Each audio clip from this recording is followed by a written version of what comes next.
Hello, dear listeners. Today, we will dive into a horror story titled Supernatural Vigilante Association, The Voodoo Priestess. Part 1. I proceeded to the rendezvous on foot, having asked my taxi driver to drop me off a couple of blocks away. This was not the wisest decision in retrospect, but I wanted to keep a low profile and avoid the attentions of both the cops and the gangs who lurked the streets. I carried a taser and pepper spray in my jacket pockets but doubted these defensive weapons would provide much protection if it came to the worst.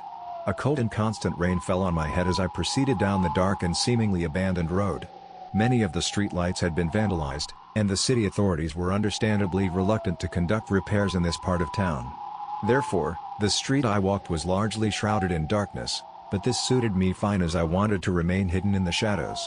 Nevertheless, I surveyed my surroundings carefully as I proceeded slowly towards my destination. The road was quiet. I didn't see any other pedestrians on the sidewalk or cars on the street, but this didn't mean I was alone out here. I listened out intently, only to hear the heavy patter of rain hitting asphalt and the distant barking of dogs echoing off concrete buildings. There were little in the way of commercial premises in this neighborhood. The few businesses that had once operated were mostly burned out during the riots, their charred husks still standing as a lasting monument to anarchy and violence which had engulfed this sprawling metropolis only weeks before. I shook my head in disgust, looking up into the dark starless sky as the raindrops fell on my face.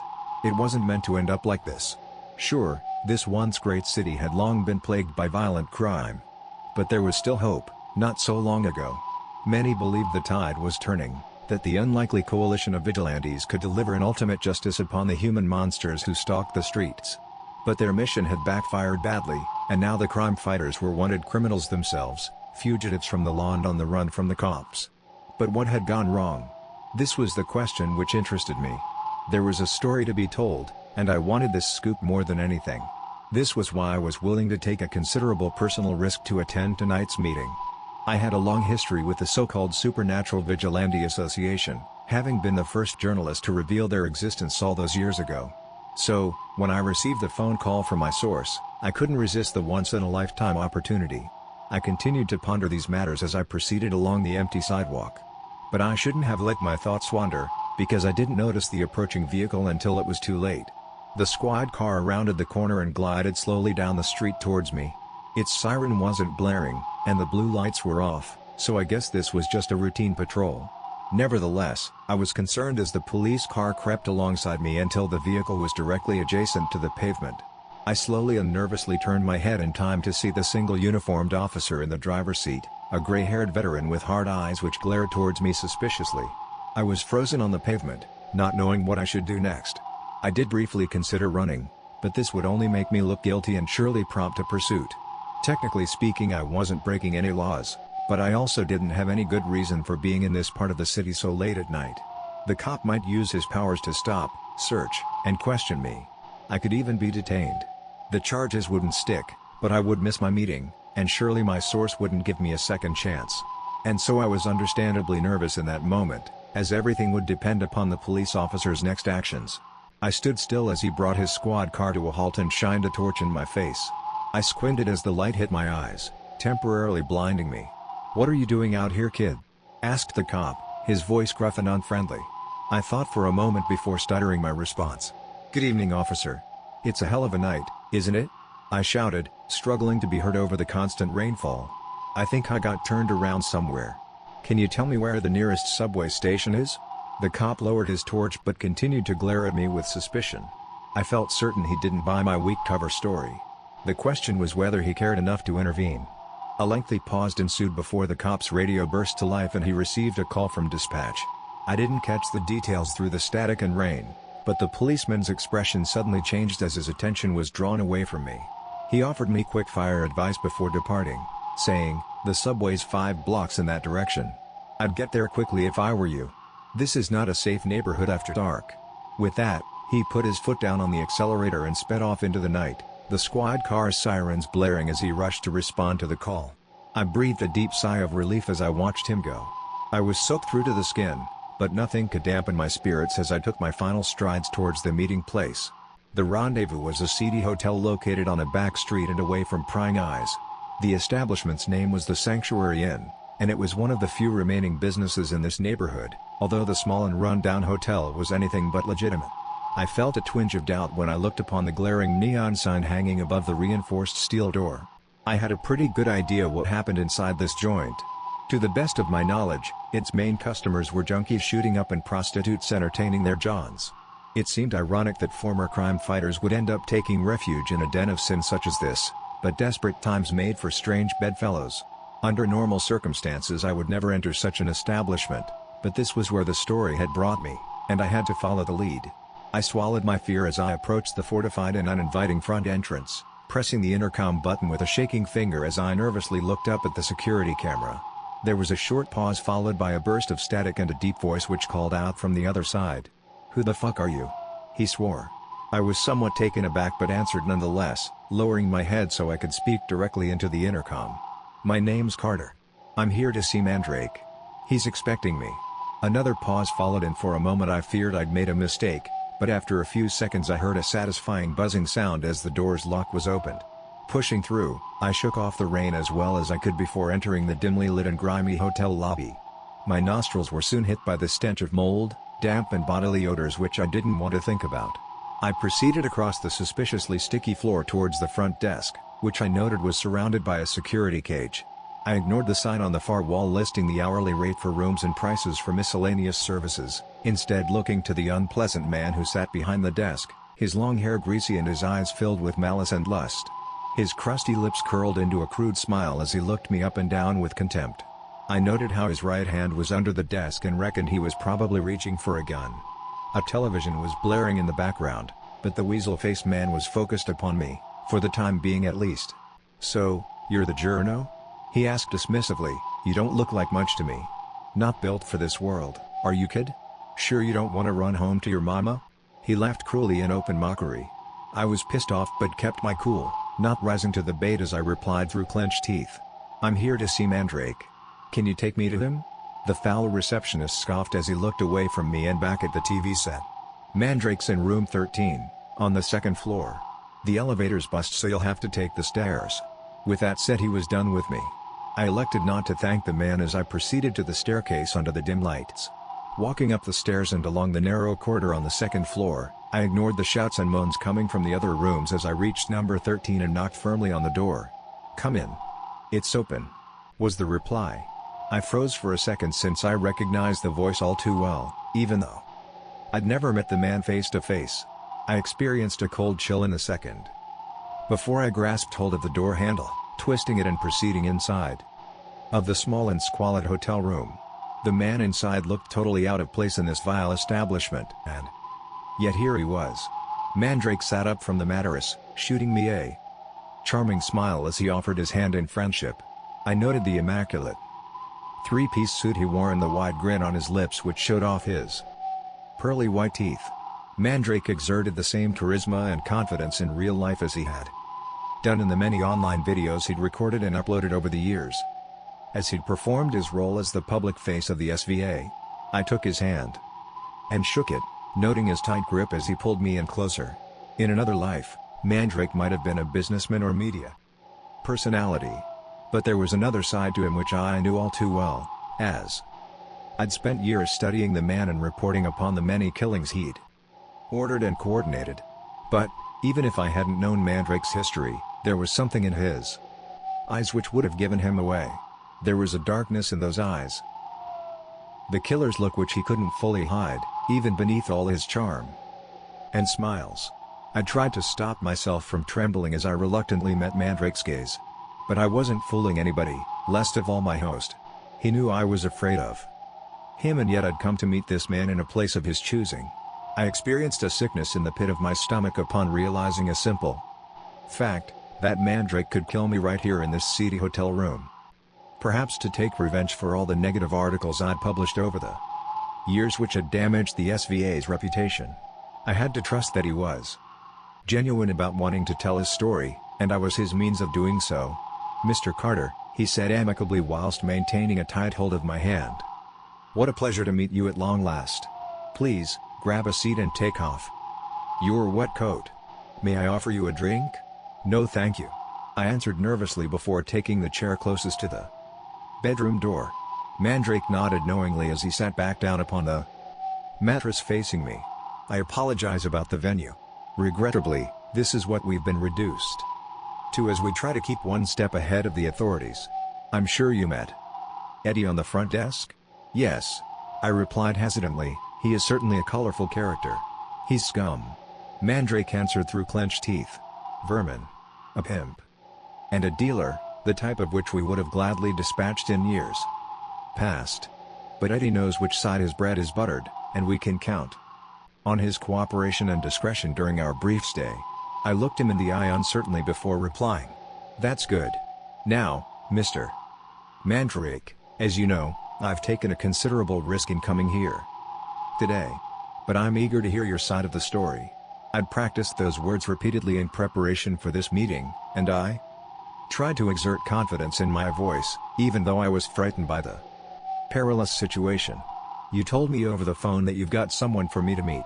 I continued, a former SVA member who wants to give their side of events. Mandrake nodded his head and smiled faintly before replying. You are indeed eager, Mr. Carter. Always keen to pursue this story. I admire this about you, even though your reporting has often damaged our organization's standing. He cast me a hard glare which made my blood turn to ice. But don't worry, my friend, Mandrake continued, this is all water under the bridge. I do indeed have someone important for you to meet tonight. In fact, she's waiting in the next room. He nodded towards the inner doorway which connected rooms 13 and 14. But first, I want to speak with you one-to-one, Mr. Carter. To provide you with a brief history of our organization so you can better understand where we came from and how we got here. I resisted the urge to roll my eyes. I knew what was coming. A propaganda speech from the representative of a designated terrorist group. I'd heard this many times before but felt like I needed to humor Mandrake to keep his good faith. We have all witnessed the failure of our justice system. He began, we know the endless victims who have been let down, while perpetrators walk free or are handed out pathetic sentences. I and a few others decided enough was enough. We identified a number of special individuals with powers beyond conventional understanding. Many of these candidates had been victims themselves, but they lacked the capability and resources to retaliate against those who'd wronged them. That's where the plan for the Supernatural Vigilante Association came in. Our plan was to utilize the powers of these extraordinary individuals to target the right people, the truly evil motherfuckers who deserve to be put down. But you need to understand, Mr. Carter. We didn't go into this blind. We knew the risks of taking the law into our own hands. Who polices the police, right? Our intention was. I interjected at this point. It wasn't wise to interrupt Mandrake in mid-flow. But I lost my temper upon hearing this all too familiar justification. With respect, Mr. Mandrake, none of this is new information. I have reported extensively on the origins and formation of the SVA. The public know all too well how this started, and how it ended. What they want to know is what went wrong, and how you arrived at this dark place. I regretted the words as soon as I'd spoken them. I saw the anger in Mandrake's eyes, the resentment and rage which boiled just below the surface. He glared at me with murder in his eyes and I felt my body stiffen. I started to reach for the taser in my inside pocket but didn't think it would do me much good. I felt certain that violence would ensue, but thankfully Mandrake pulled himself back from the brink, exhaling deeply before the smile returned to his lips and he answered calmly. Of course. You are quite correct, Mr. Carter. Our time is limited and we must press on. If today's interview goes well, I hope to arrange further meetings so you can speak with more of my comrades. These brave men and women have stories that need to be heard. Now, let me introduce you to the Voodoo Priestess, one of our very first SVA activists. Mandrake raised his volume as he shouted through the connecting door. Tabitha, can you please come in here? A tense pause ensued before the door swung open and an astonishing woman entered. I sat forward in dismay as I watched the beautiful, dark-skinned woman dressed in a traditional and colorful dashiki walk into the room. Her brown eyes glistened as she looked down upon me, her powerful gaze drawing me in.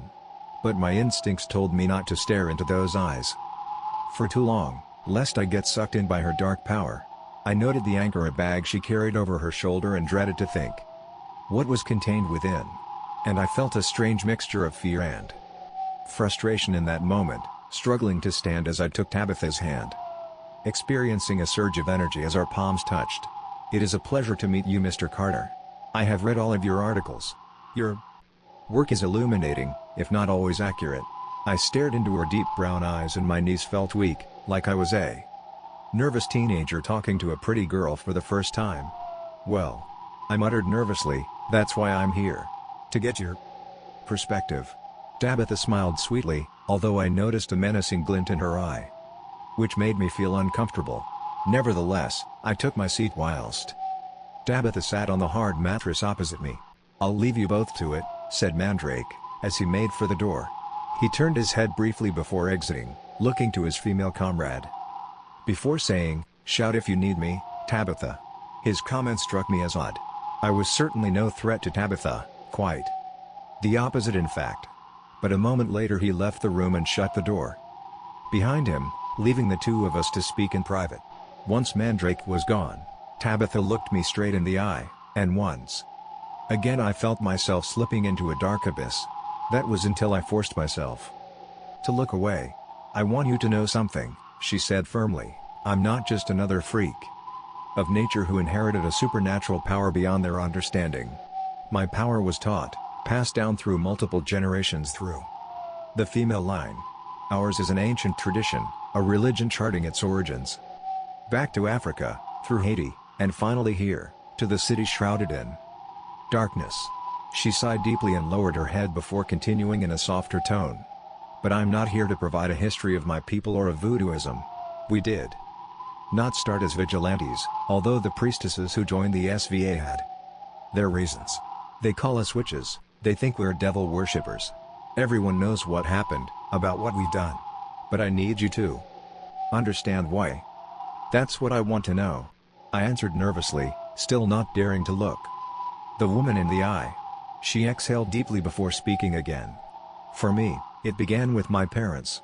My mother was a powerful priestess, capable of great things. But she had a fatal weakness, her husband, my father. He was a brute who beat her constantly. Father was a large man and he could hit hard, but mother had the power to bring him to heel. She could have ended him with a mere click of her fingers, but she wouldn't. She loved him, you see. Mother kept telling herself that he'd change, that the latest beating would be the last. She kept believing that lie until he put her in the grave." Tabitha looked up, a fiery defiance entering her voice as she delivered her next line. "I could do nothing as a child. But, as my powers grew, I vowed I would never let this happen again." "So, that's how it started for you?" I asked curiously, "to seek justice for your mother?" "In a sense," she confirmed. "I wanted to stop abusers from getting away with their hideous crimes, to make them feel the pain and suffering they inflicted upon others. But, before I unleashed justice upon the unrighteous, I needed a test run. As it happened, there was a suitable candidate in my own apartment building, not even half a mile from where we now sit." I raised an eyebrow, chilled by where this account was going but also intrigued. I thought back on all the SVA-related murders I'd reported on but couldn't recall one linked to Tabitha. I sat back in silence whilst patiently waiting for her to continue. "They were my neighbors who lived on the same floor. The woman was called Tracy and the man was Kyle. They kept themselves to themselves at first and seemed like a nice and happy couple to the untrained eye. But I'd grown up in an abusive household and knew the signs to look for. I noticed how Tracy wore extra clothes to cover up her bruises, how she always seemed nervous when I saw them together in the elevator. And I recognized the look in his eyes, the unjustified hatred and barely concealed rage. I knew a killer when I saw one and realized it would only be a matter of time before he ended his girlfriend's life." She paused, swallowing deeply in an attempt to control her emotions. "The police would do nothing. There were no witnesses and no real evidence. I knew I'd need to take it into my own hands. Now, you've seen all the depictions of voodoo in the movies. Pricking pins into dolls and all that bullshit. We don't do that, but there are methods, dark magic we can use to punish our enemies. It took me a while to make the necessary preparations and to gather the material I needed for the ritual. I won't betray the secrets of my craft. You understand that I still owe loyalty to the spiritual movement which trained me.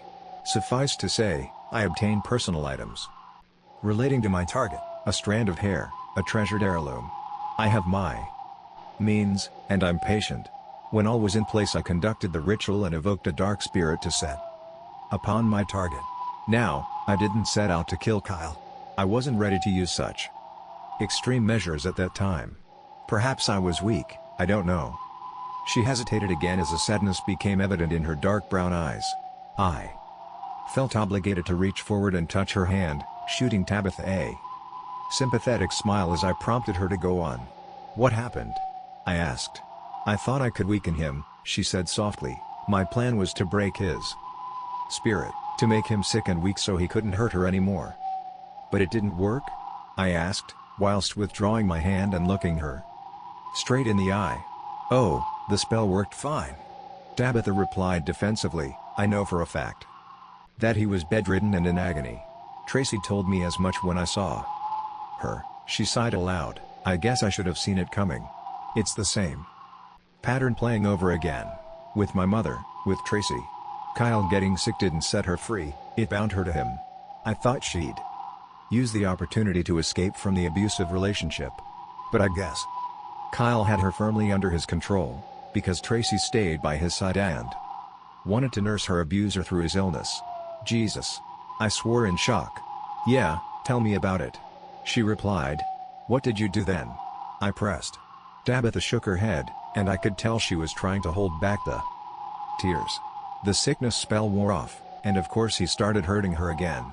I knew there was only one way to end the cycle," she explained emotionally. "I realized that I had to kill him. It was within my power to do so, but I hesitated. Perhaps murder comes naturally to some, but not to me. All was ready on that night, and I truly believe I would have gone through with it. I was prepared to speak the words and summon the darkest of spirits from the underworld. But I waited too long. We were briefly distracted by a noise from the next room. I swore I heard Mandrake's voice, and he sounded agitated. This was worrying, but I chose to ignore the potential danger because I needed to hear the conclusion of Tabitha's story. Just before midnight, I heard raised voices and crashing sounds coming from Tracy's apartment. Tabitha explained. I knew what this meant, and so I leapt up onto my feet, running out into the corridor and banging on their front door. I heard Tracy's screams from inside the apartment and knew there was no time. So I used my bag of tricks to force open the door before I burst inside. But it was already too late. Tracy was on the floor in a pool of her own blood, a dozen stab wounds punctuating her torso as she slowly choked to death, and the life force drained from her frightened and pained eyes. And Kyle stood over her, a manic look in his eyes and the bloody knife in his hand. He glared at me with a murderous glint and snarled through curled lips. He called me a bitch and claimed I'd turned his girlfriend against him. Kyle was going to make me pay. With that, he charged towards me with the knife in hand. I cried out and tried to flee, but Kyle was on me in a second, knocking me to the ground and pinning me down. The monster was on top of me, his eyes bulging and spittle flying from his mouth as he tried to bring the blade down and plunge it into my chest. I expended all of my physical strength to prevent him from doing so, but my mind was in another place. I spoke the words and used my true power, evoking the darkest of spirits from the other side to claim his wicked soul. Kyle suddenly stopped his attack, dropping the knife and climbing off me. His eyes now filled with unadulterated fear as his face turned a ghostly pale. I spotted it before he did, the dark shadow which appeared as if from nowhere, taking the shape of a man as it glided across the apartment floor. Kyle turned around slowly, screaming in sheer terror as he saw the demon approach. I'd never seen one of these dark spirits in action before, and I must admit it was horrifying. What monster had I brought into this world? I wondered in that moment, but there was nothing I could do to stop it. I remained frozen on the floor, watching on in terrified awe as the demon consumed the screaming Kyle in its dark form, crushing him and sucking his soul from his physical body. The deal was done, and Kyle was dragged to hell, leaving his lifeless corpse to collapse to the ground. My God, I exclaimed upon hearing the end of Tabitha's tragic tale. I heard nothing about this killing. It wasn't claimed as a SVA operation, was it? No, Tabitha said with a faint smile. She looked towards the connecting door and I noticed how Mandrake's voice had increased in volume, as it seemed he was shouting down the phone in the next room. Back then, Mandrake had connections with the local police. Tabitha explained, they covered up the crime, writing it off as a murder-suicide. No one ever knew the truth of Kyle's death, until now. Mr. Mandrake said I did the right thing. He told me I was a special talent, and they needed me as a full-time SVA operative. But I couldn't. I'm not a killer. And I can't live with the guilt, so I've decided to come clean, no matter what the consequences. She looked up at me with tear-filled eyes, perhaps hoping for empathy or absolution. My jaw dropped and I found myself speechless. I hadn't expected this. I'd always considered the SVA as ruthless killers who eliminated their targets without remorse or afterthought. But Tabitha didn't fit the bill. She genuinely regretted her actions. But why had Mandrake introduced me to her on this night? Was he deliberately trying to show a more sympathetic side of his violent vigilante organization? I wanted to ask these questions and many more. But there was no time, as a moment later, Mandrake burst through the connecting door and shouted a frantic warning. "We need to leave right fucking now," Mandrake exclaimed, his eyes full of intensity and his face red. "What the hell, Mandrake?" Tabitha replied. "They've found us," Mandrake confirmed. Tabitha's eyes widened in shock as she struggled to reply. "Who has? The cops?" "No," Mandrake answered firmly, "it's that son of a bitch Hennessy. The pie. He wants the bounty on my head all for himself. That rat bastard Eddie sold us out." We heard the heavy thumping of boots in the corridor outside and I knew the threat was real. "You can deal with this," Mandrake said whilst speaking directly to Tabitha.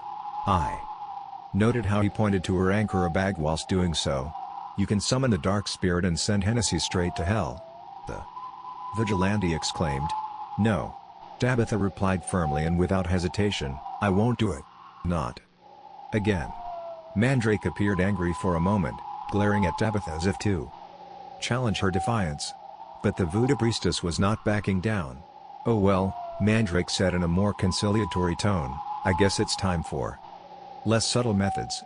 Next, he got down on his knees and retrieved a weapon previously hidden under the bed, which I instantly recognized as a pump-action shotgun. He worked the gun and loaded a shell into the chamber before turning to us both and giving a firm order. "We're going out. Stay behind me." We both obeyed as Mandrake opened the bedroom door and the three of us tumbled out into the corridor. I glanced into the darkness and saw two men charging towards us, their faces illuminated by the dim strip lights. The first man I recognized as Eddie, the greasy hotel receptionist turned traitor. Eddie's eyes widened in shock as he realized his betrayal had been discovered, and he scampered backwards to take shelter. Meanwhile, the second man dropped down to one knee and aimed a pistol in our direction. I saw he was dressed in a dark trench coat and had a deep scar across his cheek, but I could see little else in the dark, other than the gun. I assumed this newcomer was Hennessy, a bounty hunter in pursuit of Mandrake and his people. "Give it up, Mandrake," Hennessy shouted in a gruff voice, "it's all over for you." "The hell it is," Mandrake replied defiantly. And then he opened fire with his shotgun. The buckshot tore down the corridor, winging Hennessy but failing to take him down. A moment later, the bounty hunter returned fire with his pistol, his bullets missing us by mere inches and slamming into the wall behind us. "Go!" Mandrake screamed over his shoulder. "Get to the fire escape. I'll meet you on the street." His frantic orders were directed towards Tabitha and me, and we didn't hesitate, dashing down the corridor side by side whilst more bullets whizzed over our heads. I can barely remember our escape down the back staircase, as I remained in a state of acute panic throughout the med dash. I don't know how we made it out, but miraculously Tabitha and I reached the relative safety of the rubbish-strewn alley behind the hotel. I noted how the rain had now stopped and thanked God for small mercies. But we weren't out of the woods yet. I could still hear gunshots and frantic shouting from inside of the building, and also the sound of distant sirens on the city streets, as surely the cops had been alerted by the gunfire. I looked to Tabitha in a blind panic, only to find her surprisingly calm. "We need to go," I shouted frantically. "Just wait," Tabitha responded whilst looking back towards the fire escape. "Mandrake will make it out. He always does." I shook my head in disbelief and prepared to flee as the police sirens grew louder. But Tabitha was right, as a moment later Mandrake sprinted down the staircase. He appeared frazzled and the still smoking shotgun remained in his hands, but the vigilante leader was still very much alive. "The fuckers will get me one day. But not today," he proclaimed defiantly. With a smile on his lips, my story does not end here. No doubt he wanted the valiant quote to appear in my article, and I must admit that he struck an impressive pose in that back alley, an anti-hero, fighting back against the odds. But Mandrake wasn't stupid, and he wouldn't wait around for the cops to arrest him. He promptly grabbed a hold of Tabitha's hand before shouting in her ear, "Come on, priestess. Our carriage awaits." The unlikely couple made to flee. But before he ran, Mandrake cried over his shoulder towards me, saying, "Mr. Carter, I trust you can make your own way home. Keep your phone on, please. I'll be in touch." I watched the pair flee down the darkened alleyway, noting how Tabitha shot a look of sadness and regret before she was led into the shadows. I was frozen in disbelief for a brief moment, but the ever-increasing din of sirens brought me back to life, and so I took off in the opposite direction and disappeared into the night. My editor was very happy with the story I delivered, but less so with the risks I'd taken to land it. Nevertheless, my exclusive hit the front page and promised to be the biggest scoop of my career. But the story didn't end there. A week later I got word that Tabitha had walked into a police station to hand herself in, making a full confession for her part in Kyle's violent death. I guess she couldn't live with the guilt any longer. There is a lot of interest in the case and some debate over whether the voodoo priestess will ever stand trial. To the best of my knowledge, there are no laws against summoning a dark spirit as a means of self-defense. In another development, the body of Eddie, the Hotel Sanctuary's sleazy proprietor, was found abandoned in an alleyway, his flesh being gnawed at by rats and other vermin. Eddie's hands were tightly bound behind him, and he'd been shot twice in the back of his head, execution style. There were no witnesses and no forensic evidence, but it was obvious to me who was responsible. Surely Mandrake had taken revenge on Eddie, punishing the hotelier for his betrayal. This murder would send a powerful message to anyone who was tempted to sell him out. And now Mandrake is the most wanted man in the city. The entire municipal police force is on his tail, not to mention Hennessy and a dozen other heavily armed bounty hunters. The price on the vigilante's head has now doubled, rising to a cool $2 million. But at the time of writing, my most prized source is still at large, and he's not done with me yet. Just yesterday I received a call from an unknown number, and I instantly recognized the charismatic voice on the other end. "Mr. Carter," Mandrake said enthusiastically, "I did enjoy reading your latest article. I think perhaps you're beginning to see things from our perspective. It's a shame about Tabitha. The woman had so much potential, but she lacked the stomach for our line of work. Still, like I told you that night in the alleyway, my story isn't over, and neither is yours." "What do you mean?" I said, feeling apprehensive but also intrigued. "I have more special people for you to meet," Mandrake said coyly, "more extraordinary stories for you to hear. I'll be in contact when I can arrange a secure place to meet. I know the risks involved. I almost died the last time around, and I've no doubt that Mandrake is dangerous and highly manipulative. And yet, I can't walk away from this story. The vigilante has me on the hook, and he knows it. But Mandrake's narrative isn't necessarily the reality, and I must do my due diligence as a professional. I shall uncover the dark truth of the SVA, no matter what the cost." Part 2. I sat upon the cold metal chair located inside of an abandoned warehouse on the city's outskirts. It was cold and dark, with the only illumination coming from the battery-powered lantern sitting on the table in front of me. The location was not of my choosing and it conjured dark images in my mind. In fact, my imagination ran wild as I waited on my source. This would be The perfect place for a summary execution. For security reasons, nobody knew where exactly I was, not even my editor. I wondered whether Mandrake had chosen this venue intentionally as a means of intimidating me. But I had to trust my source even though he was a man with a proven track record of brutal violence. Mandrake was determined to tell his story while he still had the chance, and I was the journalist he'd chosen to speak with. The vigilante leader was thinking about his legacy now, about how he'd be remembered. Knowing the man like I did, I was sure Mandrake wouldn't allow himself to be taken alive. Sooner or later, he would go down in a blaze of glory. I just hoped I wouldn't be caught in the crossfire when he did. I glanced down at my watch for what must have been the 100th time. Mandrake was over half an hour late and I was becoming increasingly concerned by his tardiness. My mind raced with the possibilities. Had the cops or bounty hunters tracked him down? Was it all over? Or had he simply had a change of heart? Mandrake couldn't have been happy with the outcome of the Tabitha investigation. Did he blame me for what happened to her? I shivered as I sat and waited, shaking my head as I tried to dismiss my paranoia. Our previous meeting at the Sanctuary Hotel had been a risk, and I'd almost taken a bullet for my troubles. But the story I came away with was a revelation, a unique insight into a secretive vigilante group who had long operated from the shadows. I knew I was on the cusp of a huge scoop which would reveal the truth to the public and launch my career into the stratosphere. Call it vanity or stubbornness, but I couldn't walk away from this story, even though my life and liberty may be at risk. It wasn't just Mandrake and his army of fanatics I had to worry about. After the Tabitha interview went out, I'd been brought in for questioning by federal agents. They'd pressed me hard for information on the elusive Mandrake, his state of mind, how he contacted me, his current whereabouts, and so on. I'd given them the bare minimum of information, maintaining my journalistic integrity as I insisted on protecting my sources.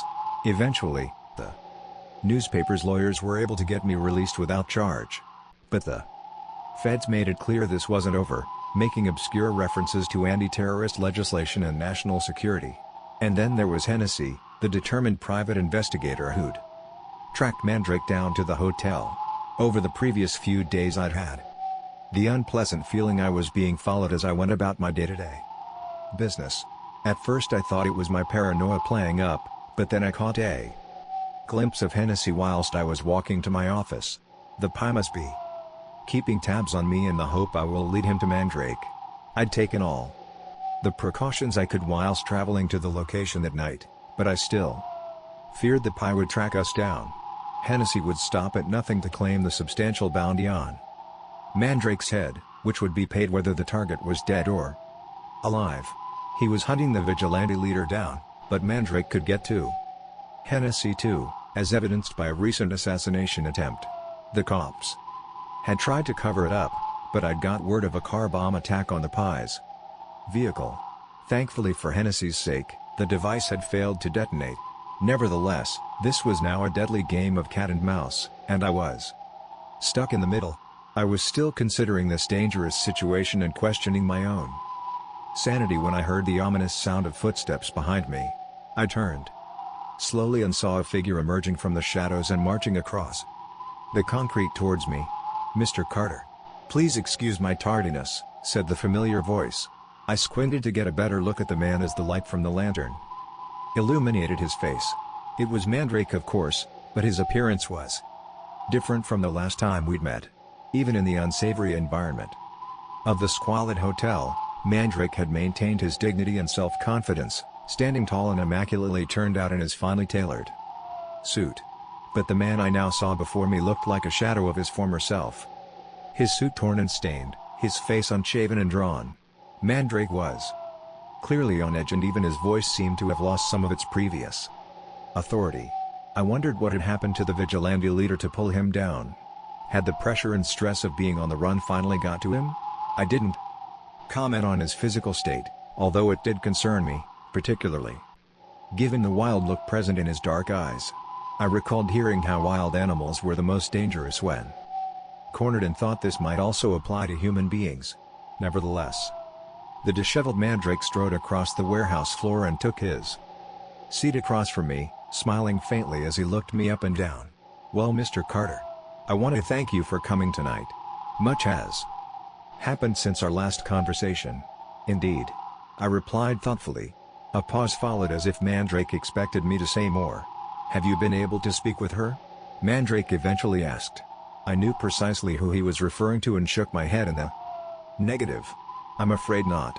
I've made repeated attempts to visit Tabitha in custody, but so far the prison authorities have blocked all my requests." Mandrake's face screwed up as he scoffed in utter contempt. "You understand now, Mr. Carter, you can see the lengths the government will go to. What they're prepared to do to maintain control, to ensure their own twisted monopoly on violence and so-called justice." I sensed that Mandrake was about to launch into one of his characteristic tirades where he attempted to justify his heinous actions. I wanted to shut him down, but in truth there was little I could say, because Tabitha's case didn't sit easy with me. I had only met the voodoo priestess briefly, but I felt like we made a connection during our short interview. I had sympathy for Tabitha after hearing her story, and the woman had shown genuine remorse when she'd handed herself in and made a full confession. Her case was indeed an interesting one, as Tabitha had used her powers to punish and ultimately kill a wife murderer. But the DA elected not to bring her to trial as they believed a conviction was unlikely. Tabitha had acted in self-defense after all, albeit in a rather unconventional way.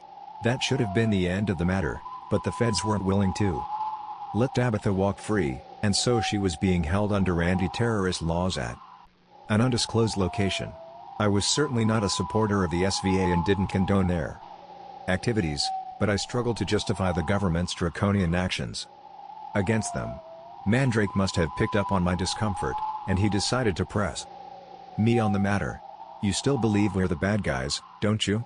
he sneered. "Surely you don't really believe the government is on the right side of this?" I took a breath, carefully considering my next words before delivering an answer. "I still believe in the system, despite its flaws."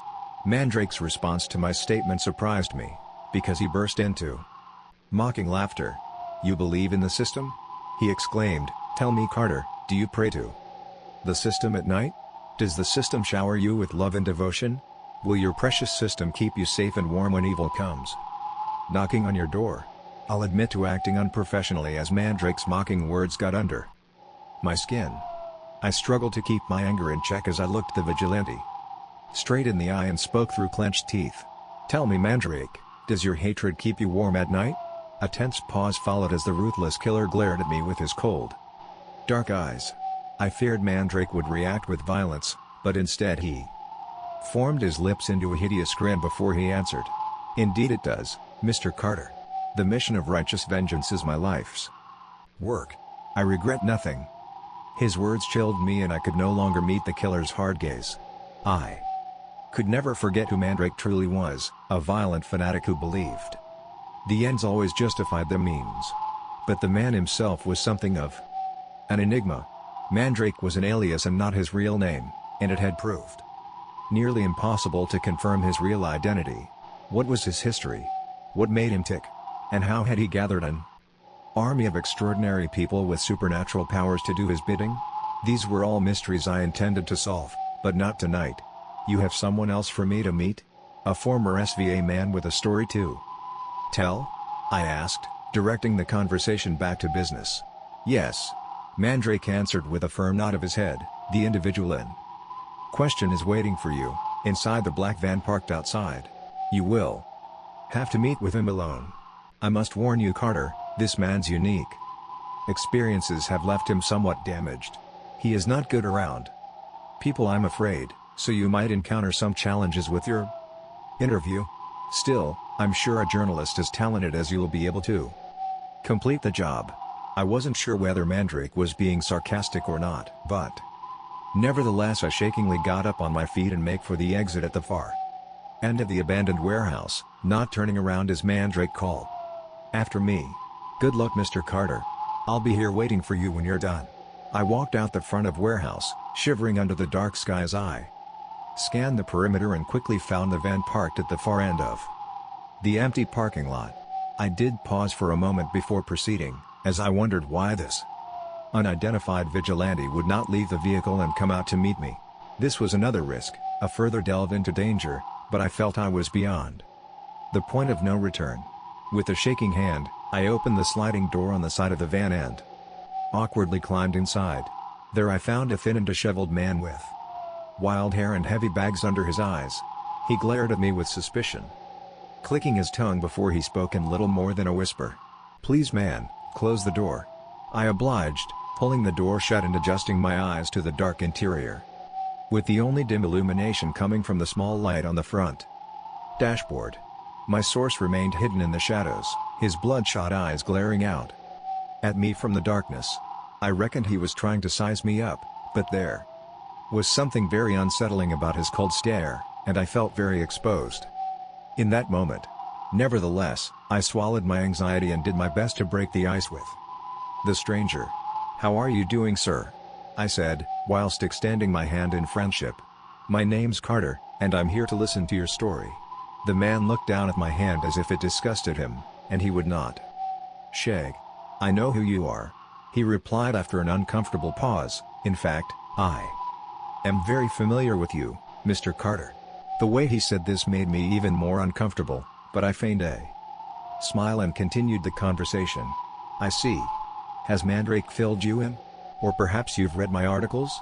I asked. The man's eyes narrowed and he snorted in contempt before answering. "Oh, I know your work, Carter. I've read the lies you've written about me and my comrades, but that's not what I mean. I didn't know the truth about you until you stepped inside this vehicle. But it's all clear to me now. I can read you like an open book, Carter. I see your arrogance, your self-righteous worldview, but most of all, I see the ugly ambition you carry with you, that drives you. You want to win a Pulitzer, right? You crave fame, recognition and fortune, and you think Mandrake and his army of freaks is your ticket to success. Does that sound about right, Mr. Carter?" My jaw dropped as I stared at the vindictive man in disbelief. I felt like I'd been assaulted, with all my worst personality traits laid bare. For a moment, I was in shock, but my brain soon put the pieces together, and I realized who I was talking to. "Your name is Quinn," I said with some certainty. "You're wanted on 2 counts of first-degree murder, and you can read minds." Quinn managed to produce a thin smile on his dry lips as he clicked his fingers. "You got it in one, Carter," he confirmed. "No wonder you're a journalist." My feelings in that moment were mixed. I was nervous to be in the presence of yet another ruthless killer, especially one who was clearly hostile towards me. Nevertheless, I also felt excitement, because the man before me was infamous, and his story would be a huge scoop. I desperately wanted to progress with the interview but knew I'd need to proceed with caution. "Well, Mr. Quinn, I understand you don't like me. And perhaps you have a point. I do hope to progress my career through this story. But that doesn't mean our arrangement can't be mutually beneficial. You and your comrades want the world to hear your side of the story, and I can give you this audience." It was a cynical ploy, but an honest one. I believed this was my best path, because Quinn would know if I lied to him. However, he seemed less than impressed by my pitch as he sighed deeply and rolled his eyes. Nevertheless, he opened up to me and agreed to answer my questions. "Why don't you start at the beginning?" I said. "When did you first become aware of your special abilities?" "My curse, you mean?" Quinn snarled. "I guess I was born with it. I remember a muddle of thoughts and voices in my head from a young age. It used to upset me greatly until I learned how to manage and understand these thoughts, which I realized were not my own. Now, you've surely heard of highly empathetic people who are able to pick up on emotions and read body language. That's a real thing, but it's not what I do. People like me are few and far between, because we can actually read people's thoughts.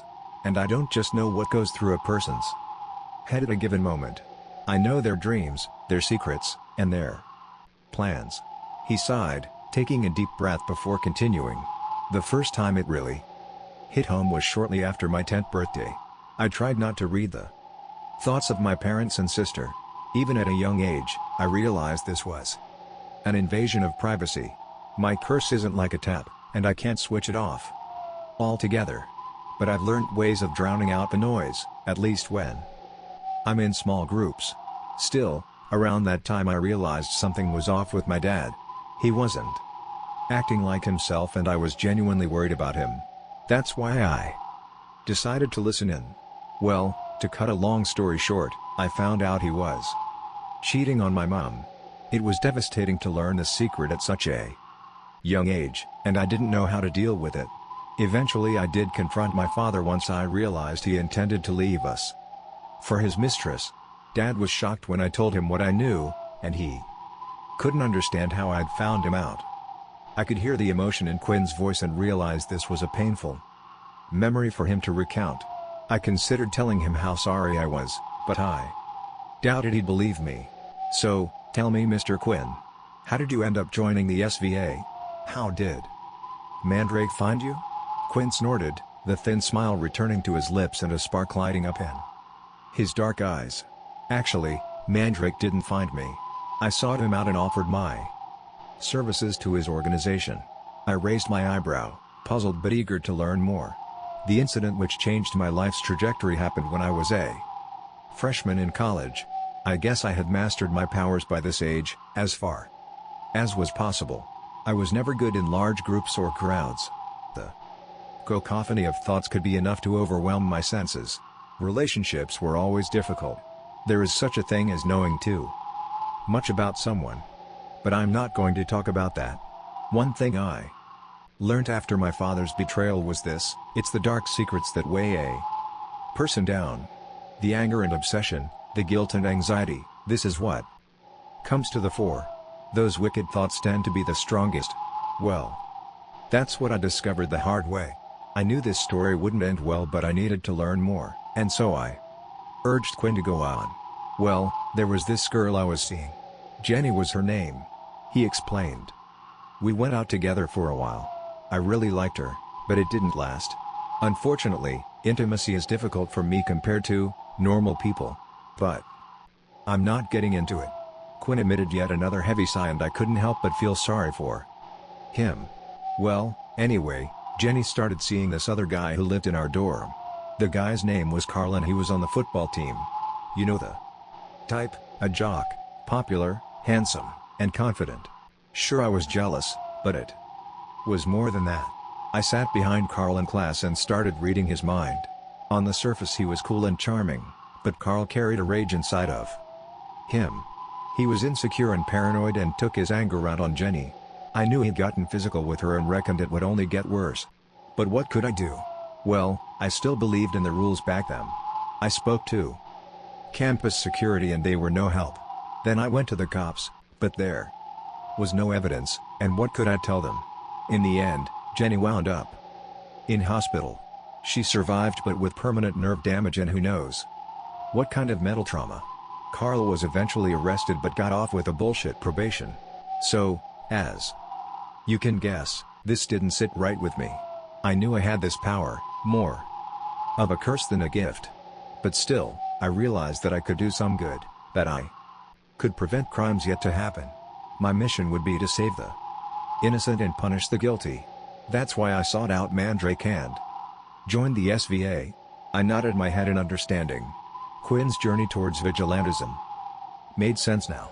Whether it was morally justified or not was another question, however. So, can you tell me what work you did for the SVA? I inquired cautiously. It didn't always come to murder. Quinn explained, sometimes the target just got a warning. Other times, a beating or kneecapping. But we didn't hesitate to take out hardened killers or child molesters. They were fair game. At first I worked with others in the organization, but after a while I hunted alone. Hunted? I interjected in shock. Sure, Quinn said with a wicked smile on his lips. What else would you call it? I paused for a moment as I carefully considered my next question. But this was of course pointless, because Quinn knew what I was going to ask. Before I did, you want to hear about the Hall murder? That's why you're here, right? I nodded my head, unable to hide my enthusiasm. What happened that night, Quinn? I asked. The vigilante stared at his feet for a long time. I feared Quinn might not tell his sorry tale, but eventually he did speak up. It was a standard operation. A random hunt. That's to say, I wasn't chasing a specific target. Instead, I frequented a dive bar on the wrong side of the tracks. This was an establishment where shady characters and low-level criminals were known to hang out. Now, normally I hate going inside of crowded places. The background noise is too much. But, when you're on a hunt, you need to filter out the BS and home in on your target. So, that's how you identified Mr. Hall? I interjected. Yeah. Quinn confirmed with a nod, but he wasn't the only monster I found that night. I frowned in confusion, as this story wasn't going the way I expected. What do you mean? I asked in confusion.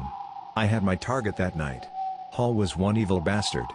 But you knew that, right? What he did to his own daughter. I nodded my head as the vile details of the case came to mind. Mr. Hall was a monster in plain sight, a prolific pedophile of the worst kind. It was difficult to argue he hadn't deserved his fate. Imagine how I felt when I looked inside that twisted monster's mind. I saw what he'd done, what he planned to do. It took everything in me not to beat him to death right there in the bar. But this wasn't my first rodeo and I knew what needed to be done. I would wait until Hall left the bar, follow him out, and put the animal down. Easy, right? Well, I was waiting patiently at the bar when I picked up the frequency of a second target. Another criminal? I exclaimed. That's right. Quinn confirmed, 2 scumbags on the one night. What are the odds? The second man was called Sanchez. He came in around 10-ish and started hitting the bottle hard. I could tell the guy was on edge, and so, against my better judgment, I listened in. What was he thinking? I prompted. Sanchez was thinking about murder. Quinn answered coldly, the guy wasn't exactly a gangster. He was a businessman who'd fallen on hard times and had been stealing from the company accounts. His partner found out and threatened to go to the cops. Well, you can probably guess the rest of it. Sanchez was desperate and had a loaded gun in his pocket. He planned to kill his business partner that very night and was working up to doing it, using the booze for some Dutch courage. Jesus. I swore, hardly believing what I was hearing. Yeah, you can see my conundrum, Quinn said. Some might call it an impossible decision. I had 2 targets in the same bar, both planning to commit horrific acts on that very night. One would return home and do unspeakable things to his daughter, and the second was going out to kill an innocent man.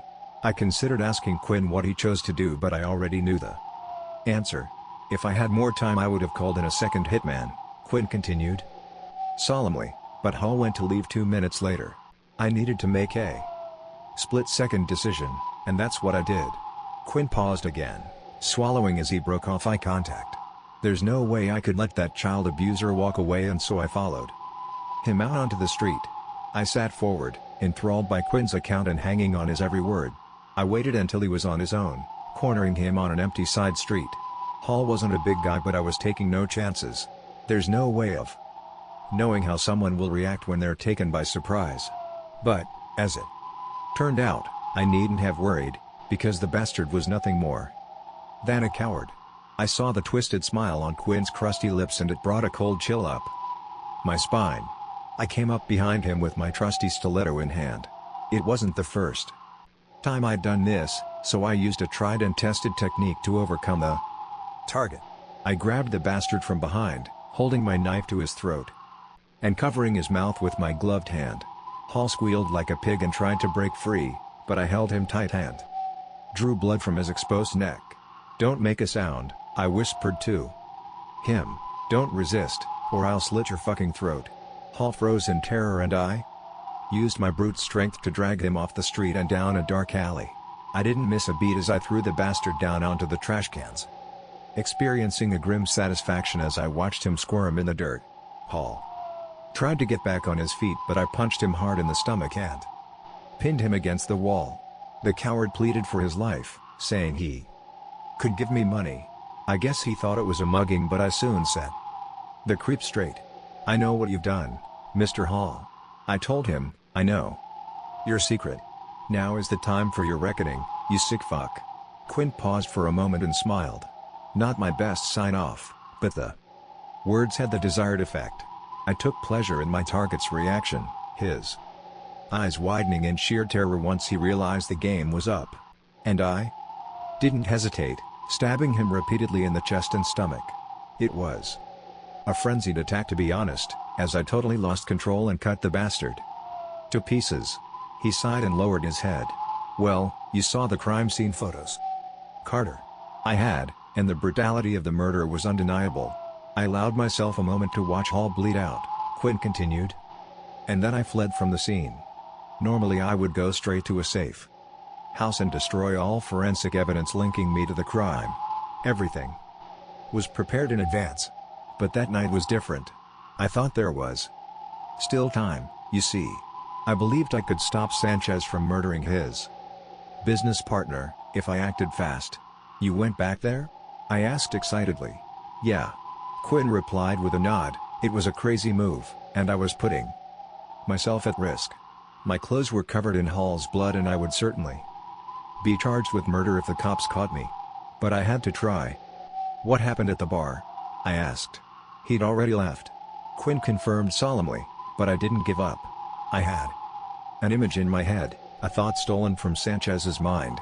There was a gas station which I recognized, not far from the barroom. I knew Sanchez's plan and realized this was where he intended to ambush his target. Well, I jumped into my car and drove there without delay. But I'm afraid I was already too late." I could see Quinn's emotions were getting the better of him and swore I could see a teardrop forming in the corner of his eye. I arrived to Bedlam. There were cops all over the forecourt and an ambulance parked on the sidewalk.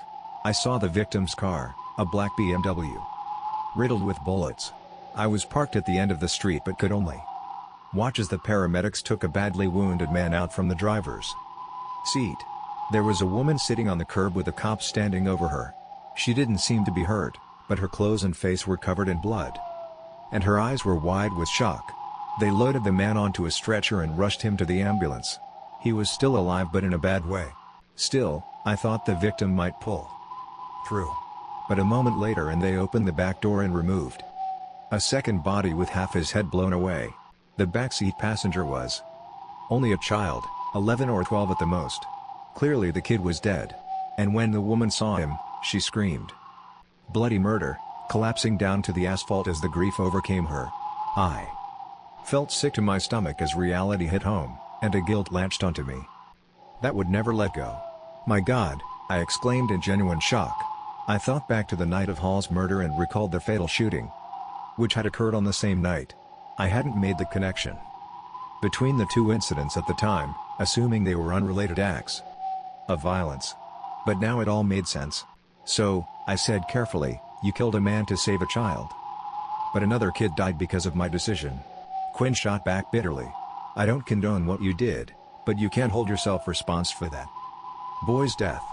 You didn't shoot him." "True," Quinn replied, "and perhaps I could have lived with the guilt. But unfortunately, this wasn't the end of it." I raised my eyebrow, the hairs on the back of my neck standing on end as I eagerly awaited the conclusion of Quinn's extraordinary tale. Sanchez was caught by the cops before we could get to him. They had enough evidence to bury him, and the judge rightly gave the bastard the death penalty. He's still waiting on his sentence to this day, in fact. Well, the whole episode hit me hard. I got the usual pep talk from Mandrake, but the guilt was eating away at me. Honestly, I'd had my fill of death and violence, and was ready to give up on the vigilante business. I went off the rails and started drinking heavily. This was the only way I could drown out the voices invading my consciousness. But the alcohol also dulled my natural defenses, so I didn't see her coming and didn't realize she'd broken into my apartment. "Who was she?" I inquired impatiently. "The woman from that night," he replied solemnly, "the grieving mother on the sidewalk. Her son was dead and her husband in a coma, and the grief had driven her insane. She must have seen me that night and put two and two together. I don't know how she found me. Perhaps she had her own powers of intuition or deduction. Well, in any case, she got the drop on me." "What did she want?" I asked. Quinn snorted before answering aggressively. "What the hell do you think? She wanted fucking revenge." "But why you?" I demanded. "You weren't." "I wasn't responsible," Quinn interjected. I didn't kill her son. Sure, that's true. But I could have saved the kid. I could have chosen differently and prevented the shooting. It was an impossible choice. I replied with genuine sympathy. Perhaps. But the grieving mother didn't see things that way.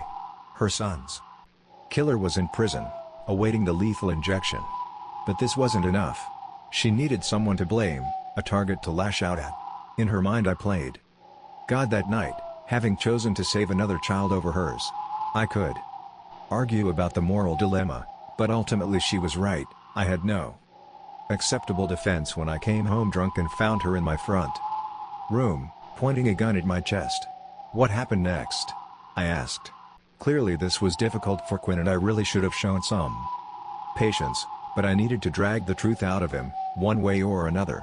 We had a short and tense conversation, but I don't remember the exact details. Quinn replied, I asked her how she found me, begged her for forgiveness. But I knew it was no good. I could see into her heart, and all she had left was rage and an overwhelming desire for revenge. It didn't matter that I wasn't her son's killer. I had made a decision which had resulted in her child's death, and for that crime, I had to die. But she didn't go through with it though. I interrupted, you survived. Evidently. Only by blind luck, Quinn said with an ironic grin. She aimed the pistol in my face and pulled the trigger, but all I heard was an empty click. Her gun jammed, you see. Pure chance, that's what saved my life. But the mother wasn't going to let me go. She charged towards me and tried to smash the butt of her gun into my face. I reacted on instinct and dodged the attack. There was a struggle. She was crazed and wild, but I had the advantage in physical strength. I got her pinned to the ground, but still she wouldn't give up. And I knew what was in her mind. The grieving mother would keep coming after me if I let her go. Nothing would alleviate her rage. I made another fateful decision in that moment, as I put my hands around her throat and squeezed hard, and I didn't stop squeezing until the light went out from her eyes. My jaw dropped as I considered the horrifying conclusion to Quinn's story.